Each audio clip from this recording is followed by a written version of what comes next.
Thanks for joining me for this edition of the Author's Corner, brought to you by KNEO 91.7 FM The Word. I'm Roberta Foster, and today I welcome Mike Novotny back to Author's Corner, and he is the author of the book Newlywed, a Christian guide for loving year one. It's published by Straight Talk Books, and he'll tell you more about how to find the book at the end of the program.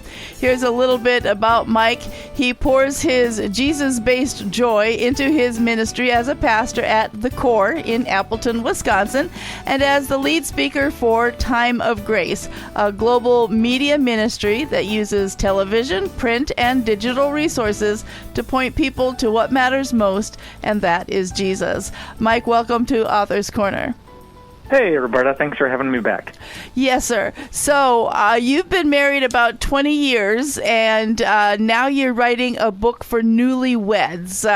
What prompted this? I would say three things. The first, looking back, I realized that Kim and I had no clue what we were doing when we got married. We loved God, we loved each other, but there were just so many important conversations that we didn't even think about having about in-laws and expectations and intimacy and balance and chores and budget stuff. There's certainly some stuff you have to figure out on the fly, but wow, I wish someone would have given us like a good script to talk over the key questions to create a lot more unity and just save us from so many of the arguments that we had. Probably the second thing is, especially as a pastor and as a Christian, I get to go to a lot of weddings, and whenever Kim and I are picking out a gift, it's nice to get someone a set of wine glasses or check a box for dishware off of their little list there online. But we love pointing people to Jesus from the first day of their marriage, and so we were actually looking for just what's a good Jesus-based resource that's going to be like a really practical help for the people that we love. And we couldn't find one easily, so we said, let's write one. And so I actually got to interview 20 newlyweds at our church. Okay. And I asked them, like, what did you think marriage was going to be like? What was it actually like? And kind of their responses and wisdom helped me shape this book, which we think is going to be the perfect wedding gift for the weddings that you go to this summer. Fantastic. Yeah, I was reading some of the materials, and you say that only about 36% of married or committed couples attend premarital counseling. Is this something that the number is low because many pastors don't offer it, or that it's available but newlyweds don't think about attending it? Oh, yeah, that's a great question. On the one hand, weddings these days in like an Instagram age have such a high bar for what the venue is going to look like, and the menu, and the bachelorette party, and the centerpieces, and everything else. So I think a lot of couples kind of get focused on the day of their wedding instead of the first year of their marriage. Right. And then, there's just kind of a naivete about it that, hey, we love each other, we love God, we're going to be fine. And so sometimes churches or pastors will offer a class, but you don't know you need it sometimes until you need it. And so kind of one of my hopes with the book was, hey, what if when that first fight happens, or when intimacy is more difficult than you thought, or it's your first Christmas, and are we going to your parents or to my parents, or are we doing our own thing, that there's this little book on the shelf that you could pull it off, open to the right chapter, and just get a quick Jesus-based crash course on some good answers. Yeah. Well, I like the fact that you use this phrase, mutually agreed upon expectations. And a lot of what you just referenced are expectations in a relationship, in a marriage. And it just sounds like a good idea to talk about those things, doesn't it? 1,000%. We all have expectations about everything. Most of the time, we don't express those expectations to the people around us. Oh. And that combination is really, it leads to tension that isn't necessary in a relationship. So, how many hours I'm going to spend relaxing versus doing chores around the house is an expectation. And there's not a right Bible answer there. But if I don't express kind of what I think, and if you don't tell me what you think, I'm going to pull up my phone after work to relax, and you're going to be stewing because there's dishes to be done and a lawn that needs to get mowed. So I think when it comes to all of these categories, like is a tax refund free spending money from God? Or is that a chance to save more, give more, get ahead? When it comes to intimacy, do we both expect to kind of initiate that the same amount, or is this your thing or my thing or our thing? Mm-hmm. So, all of those things get emotional really quickly, especially with sex, money, and family.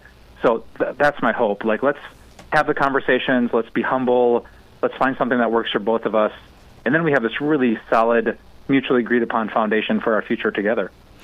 Well, I tell you, I opened up the book, and on page 13, there's these expectation questions, and I would never have thought to ask some of these. You've already mentioned a couple of them, but one of them, I expect my spouse to work at least blank hours a week, but not more than blank hours a week. Or, like you just mentioned, before my spouse gets home from work, I expect them to do blank.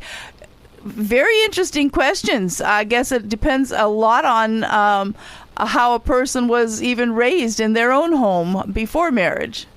Yes, I love that you said that. I remember one of my first dinners with my wife, Kim, where I finished, she made this amazing meal. I think it was salmon, if my memory is still sharp. And I enjoyed every bite. I thanked her for the meal, and then I took my dirty dishes, and I set them next to the sink, and I went to go play video games. And Kim gave me this look that it felt like homicide was in her eyes. She she looked at me and said, "What are you doing? I made this meal. You just put your dishes up there." And little did I know, I grew up in a home where my dad worked outside long hours in real estate, and so my mom prepared the meals and then cleaned up the meals. So all I had seen for like 22 years was my mom cooked and then she cleaned up. Mm-hmm. My wife, on the other hand, grew up in a two-income home. Her mom would work 50, 60, 70 hours a week as a Christian school teacher, and so the rule in her house was if you cook, you don't touch a dish. Like, this is your reward. And so we had this first meal together, and here, talking about not mutually agreed upon expectations, I thought I was being a good husband because I said thank you, and I set my dishes by the sink. But Kim did not share my analysis of that moment, and so we had to work that out. So, yeah, in the book, I want to ask a lot of questions just to unearth that as early as we can and get you on the same page together. Mm-hmm. You say that seeking God together is the most important habit a newlywed couple can build. Is that something they should be building together before they get married? 1,000%. Yeah. I mean, if Jesus told us the most important commandment is to love God first, before anything or anyone else, I think it's really good for your spouse to know, like, hey, I love you, but I actually love God more. Mm-hmm. And how you feel about something matters to me, but what God says in His Word matters to me more. So I think just to be fair, to know what you're committing to, that's really important. Yeah. And just the beauty and the benefit that if I'm seeking God and my wife is seeking God, we're not just going to both end up closer to God, but we're going to end up so much closer to each other. Mm-hmm. So the God of love teaches us how to love. The Savior of forgiveness really empowers us and models what it means to forgive those who sin against you. Mm-hmm. He's so patient with me, so I can be patient with Kim, and He's kind to me, and Kim can be kind to me right back. So I love just the practical habit of, going to church together and then make it a brunch date after church is over. This is a long-standing Christian tradition, right? Brunch after church. But have the first thing on the menu not be the work week or what you saw on social media, but just talk about one thing that you learned from your Father in heaven in that church service.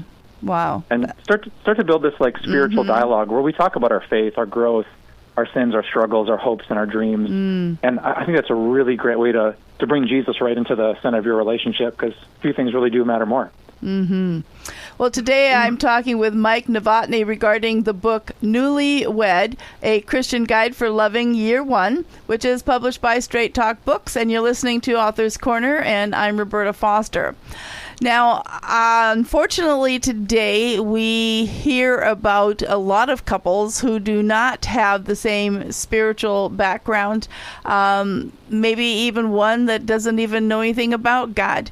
So what do you say to couples who say they love each other but aren't on that same spiritual page? Yeah, that's tough. And Roberta, I actually grew up in a home like that. So thankfully, my parents are both actually attend the church that I pastor at here, but for almost all of my life, definitely all of my childhood, my father didn't. So, yeah, that's a difficult thing when Jesus is your number one, but it's not the same for your husband or for your wife. So I would suggest two things. Number one, I would try to understand, if you're the Christian in the relationship, I would want to understand as best as I could, in hopefully a calm and respectful way, like why you believe what you believe about Jesus. So is a person not interested in church because they grew up and had a really bad experience with a hypocritical pastor? Or did they go through a lot of suffering in their life and have that classic question, how can God be good if so many bad things happen? Do they say that they believe, but they just don't think organized religion is anything important for their personal life? So number one, I would just want to be able to verbalize in my own words, hey, my spouse isn't on the same page because A, B, and C. Because if I do that, it's going to open my eyes to the resources they need to take one step closer to God. So do they need a good apologetics book to answer a tough question? Do they just need maybe a pastor who's willing to meet them at a coffee shop because they've had a bad experience with like the church and they're not never going to come on Sunday morning unless that bridge is being built? So that's where I want to start. And then secondly, what Peter says in 1 Peter chapter 3 is that if you have a spouse that doesn't believe, sometimes the best thing you do is to win them over without words. So show your spouse the difference that Jesus makes, not just after you die, but before you die. Yeah. So when you go through a financial hiccup or someone has their hours cut back and your spouse is panicking, show them like the confidence and peace that comes from knowing my Father is going to provide for me. I don't have to panic. I don't have to worry. When they're freaking out about the headlines and they're so filled with anger and bitterness, just live with the kind of joy of knowing like, wow, the God who runs the universe is my Father and he forgives my sins. So, I mean, you want to use your words to invite them, but sometimes the best thing you can do is just to be quiet and let them see the difference that Jesus makes.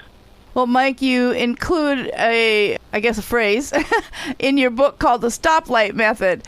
How does this affect couples in their getting through their first year? Yeah, I get myself into trouble all the time when I think I should know better. I've read a lot of books on marriage. I'm a slow learner, apparently, because I'm always trying to like green light, zip forward with advice, and maybe you should try this and do this. And what I've slowly learned over 23 years of marriage is that it is not often what my wife is looking for. So I developed the stoplight method, which means sometimes when your spouse is in a bad mood, it's a red light moment, which means stop. You don't have to do anything. You don't have to say anything. You don't have to press them to say, what's wrong? What's wrong? What's wrong? They just need some space. They're having a bad day. If they go to bed, they'll wake up in the morning and the problem will mostly be over. So that's a red light moment. A yellow light is when your spouse is having a bad day and they want to talk about it, but they don't want you to give them a to-do list on how to fix it or what they should have done better or what they need to do next. So proceed with caution, with compassion, with good listening ears, and with empathy. And a green light moment is, hey, I'm stuck in this situation. I want to talk to you. We're partners, and I just need some advice. I don't know what to do next. Okay. So sometimes what you can do is, like, when you notice your spouse is struggling, if you kind of have this framework, just say, hey, I love you. Is this a green light, a yellow light, or a red light moment? And let them kind of send you down the right path, and then you're going to know how to be a really good spouse that makes them feel heard and seen and loved and actually do something that's helpful instead of hurtful.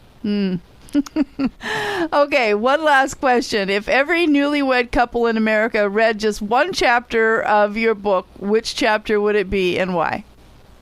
Ooh. I have a chapter on communication where I list what I call the 10 commandments of communication. And I have two really, really good friends actually work at our church now, and they came from a kind of a messy relationship background.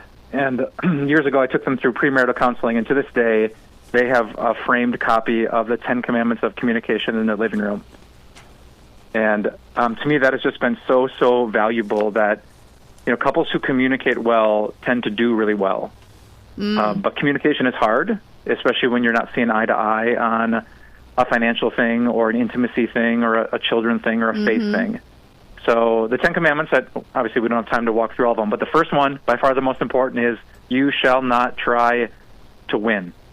So when you step into a conversation, if you're trying to win, I can almost guarantee you're going to break like 10 other communication commandments. So you just have to reframe your brain into saying, I want to be understood. I want to understand my spouse. I don't need to win this. I don't need to twist them into my way of seeing things. And if you can approach communication in that way, you're going to do so well. So, yep, there's a lot of great chapters I hope that people find helpful.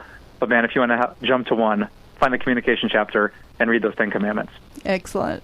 So today I've been talking with Mike Novotny about his book, Newlywed, A Christian Guide for Loving Year One. So, Mike, tell our listeners how they can be connected with you and keep up with your upcoming books, because there's probably one on the horizon already. Yeah, this was actually the 40th book I've gotten to write, so it's pretty special to me, too. Yeah, so easiest place to go is to Amazon. Just look up Newlywed by Pastor Mike Novotny. And if you enjoy it, leave a review, share it with someone you love, and maybe like me, you can buy a stack of 5 of them and drop a little gift card and give it to the next wedding couple that you have a chance to be blessed with. Fantastic. So again, the book is Newlywed, A Christian Guide for Loving Year One. I've been talking with Pastor Mike Novotny, and we certainly thank Straight Talk Books for providing us a copy of the book. Mike, thank you so much for sharing your heart with our listeners today. Thanks for having me, Roberta. And to our listeners, if you'd like to hear this interview again or share it with another, you can find it on your favorite podcast platform or through kneo.org. Thank you so much for tuning in. This is Roberta Foster on the Author's Corner. Join me again next time.